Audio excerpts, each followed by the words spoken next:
Bueno, muy buenas tardes. Nosotros lo que vamos a hacer ahora es un resumen de lo que sería esta primera clase de telecomunicaciones 1, ¿no? Lo primero que hemos hablado ha sido acerca de formas de comunicación y esto va a trabajar específicamente con lo que serían los medios de transmisión, que pueden ser medios guiados o medios no guiados. Entre los medios guiados tendríamos el par de cobre, el cable UTP, el STP, el coaxial y el cable de fibra óptica. Dentro de los medios no guiados tendríamos el aire, el agua y el vacío. En los medios de transmisión guiados, decíamos el par de cobre, vamos a utilizar el par de cobre directamente porque es un buen conductor, ¿no? Y directamente al ser metal y de tener una valencia química 3, es un conductor que no es el mejor conductor, porque decíamos que el oro y el platino, la plata también son mayores conductores, pero resulta que por el precio, bueno, se hacen prohibitivos, ¿no? Entonces, un aspecto fundamental es que tenemos bastante cobre en el mundo y por lo tanto es barato, ¿no? En lo que se refiere a pares de cobre, tenemos la generación de campo magnético cuando hay una corriente que pasa a través de él, ¿no? Esta corriente puede inducir corriente en otros conductores, ¿no? Este efecto de inducción se llama diafonía, ¿no? Es una especie de ruido que tenemos específicamente que se da justo por la transmisión o por el problema de la parte del campo magnético. Y va a ser más grande mientras más perpendicular sea al campo magnético, ¿no? O más paralelos sean estos dos conductores.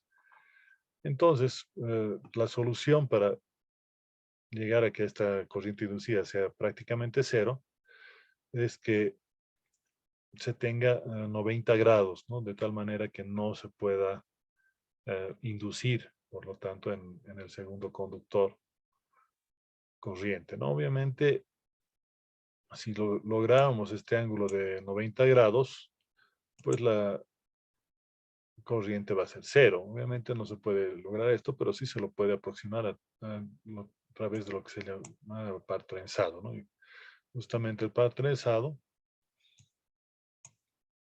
tenemos ahí el cable UTP y el cable STP, que esencialmente lo que hacen es tomar en cuenta los valores, bueno, el entorchado como tal, que trata de hacer esta reducción de la corriente inducida. Y por otro lado, evitar que se induzcan desde otros pares a través de lo que sería un apantallado, por ejemplo, ¿no? Es el caso del STP y el SFTP, ¿no? Y vemos las distintas formas que se van a manejar esto. Y tendríamos que se puede utilizar en redes de área local generalmente.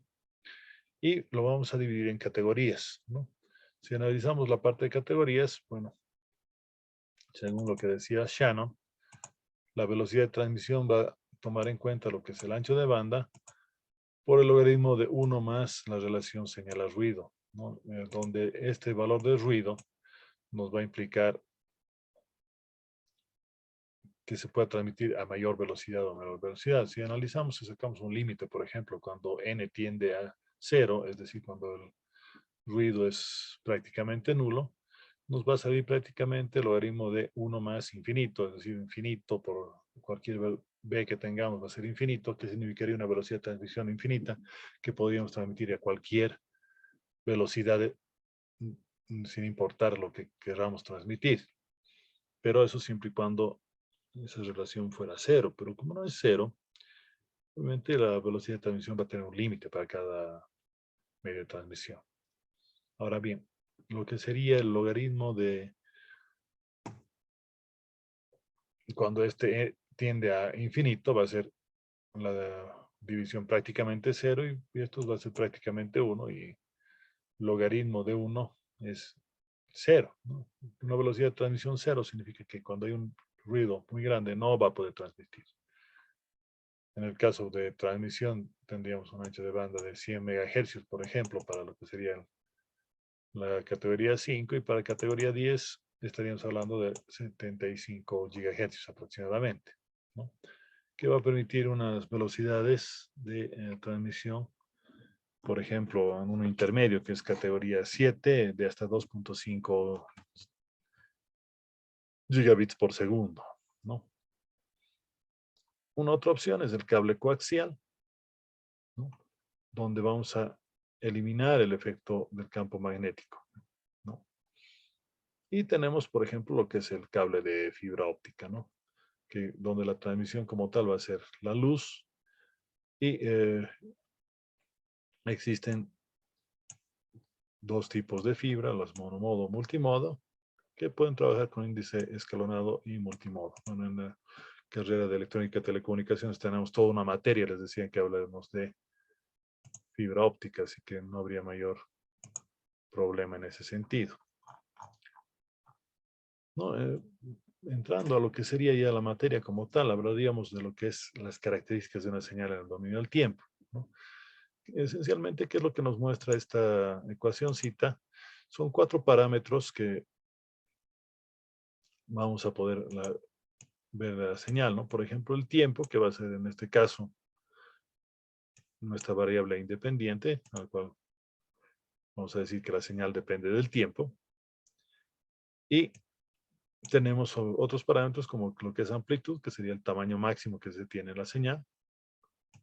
Lo que sería la frecuencia, que ahorita vamos a chequear que relaciona directamente con el periodo. Y lo que sería la fase, que sería el desplazamiento en el dominio del tiempo, ¿no? Esta frecuencia nosotros conocemos por definición que va a ser justamente la inversa del periodo, ¿no? Entonces ahí tendríamos que en la vida real no es así bonita la señal del tipo sinusoidal, sino que se componen de varias señales, ¿no? Y Fourier nos decía que podemos descomponer estas señales en frecuencias individuales, ¿no? Y ahí viene justamente lo que es el análisis de Fourier, ¿no? Lo que hace es utilizar una transformada del tipo integral, ¿no? De tal manera que nosotros pasemos del dominio del tiempo al dominio de la frecuencia. Es decir, que la señal en vez de depender de S de T, va a depender de F, ¿no? Es decir, vamos a utilizar la misma relación, pero nuestra variable independiente en este caso ya va a ser F y no T. Entonces, eh, analizando un poquito más lo que dice la ecuación de transformación de Fourier, J omega va a ser justamente J, un valor del número imaginario, raíz cuadrada de menos 1. Lo utilizamos con J en telecomunicaciones para no confundir con lo que es corrientes. Y omega va a ser 2pi veces la frecuencia. Entonces estamos resumiendo esta parte de acá, por ejemplo, ¿no? Todo este 2πf, ¿no? Entonces, ¿para qué vamos a utilizar esta transformada? Esencialmente vamos a trabajar obviamente con otro dominio, como la frecuencia, para poder analizar frecuencia por frecuencia cómo va a funcionar nuestra señal, ¿no?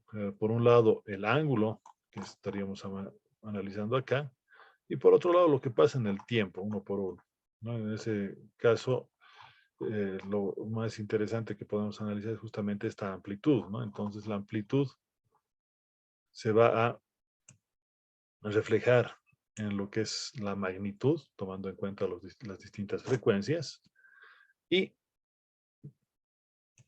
el ángulo, estaríamos hablando del desfase, que es justamente este desplazamiento que teníamos acá.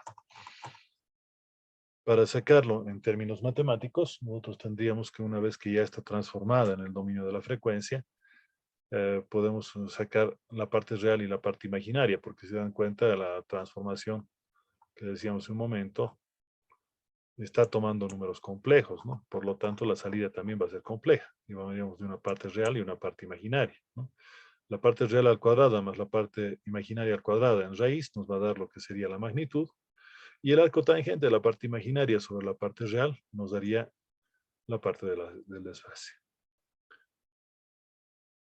Entonces, eso sería lo que habríamos visto el día de hoy. Muchas gracias por